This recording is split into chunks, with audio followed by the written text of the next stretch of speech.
Our partners at the State House News Service keeping a close eye on the state of play of Beacon Hill. The spike in COVID-19 cases could have legislators talking about a rollback in the reopening plan.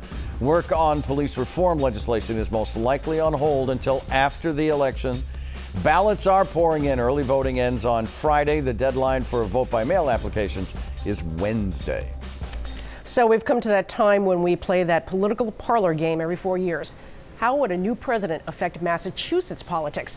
But the latest name to surface is Governor Charlie Baker as a potential across-the-aisle pick for Joe Biden. Is this insane or is it possible, Ginny? You know, Governor Baker dismissed that pretty much out of hand right away, so I think that's unlikely. Though there is another former governor who voted for Joe Biden last week and put that out publicly, Governor Bill Weld, so who knows what will happen. Do you think he's shopping for a job there, Ginny? You used to work for the man. I never know. He'd be a smart pick. Okay, what about you, Marianne? What are you thinking? I'm trying to get over the Weld piece here with the flag and stripes umbrella. Yeah, okay. You know, I agree with Ginny. Baker declined. I think it would be very hard, and take him at his word, but I think it would be hard for him to leave Massachusetts when we're still in the midst of the worst part of the pandemic, number one. I think the more likely person is Elizabeth Warren, who is campaigning all over the country, considered a top surrogate for Biden, and I think for a cabinet slot, many people will request her and push for her, especially progressives. Pandemic politics now gives us a new platform, literally popular with younger voters, campaigning on gaming platforms like Twitch isn't new, but AOC played a game while pushing watchers to vote. So, Marianne, let me start with you. Could we see Senator Warren, Senator Markey, Governor Baker, Mayor Walsh going here? I don't know.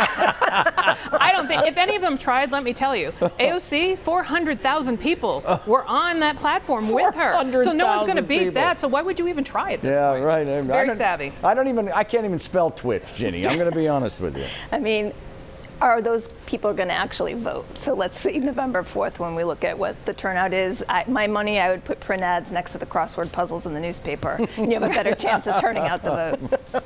Okay, time for best week or worst week. Marianne, we'll start with you. Best week. Kristen Welker, the moderator of the last debate, showed that she knew how to tame Trump after he spent weeks going after her, denigrating her and her family. It's clear Donald Trump can't handle women, whether it's Hillary Clinton, Nancy Pelosi, Leslie Stahl, or Kristen Welker, but women can handle Donald Trump. Bravo. In the middle of the debate, though, he actually complimented her. And afterwards, too. Yeah, and afterward, too. Yeah. So, Ginny, best or worst for you this week? So best for me, and those of us who have been working from home since March on Zoom have reveled in the glory of the mute button. So I give the best week to that mute button technology, and let's hope we see it again in the next debates, next cycle. So the mute button worked for you, Ginny? I like the mute button. It'll let us actually hear what the candidates had to say. And Marianne, is the mute button here to stay? What do you think? I hope not, and I had actually wished they hadn't done it, even though it was easier to watch the debate. I just think, once again, capitulating to Trump is the wrong thing to do. Could have been a disaster, but it wasn't. No. Guys, thank you. Every Sunday we go on the record.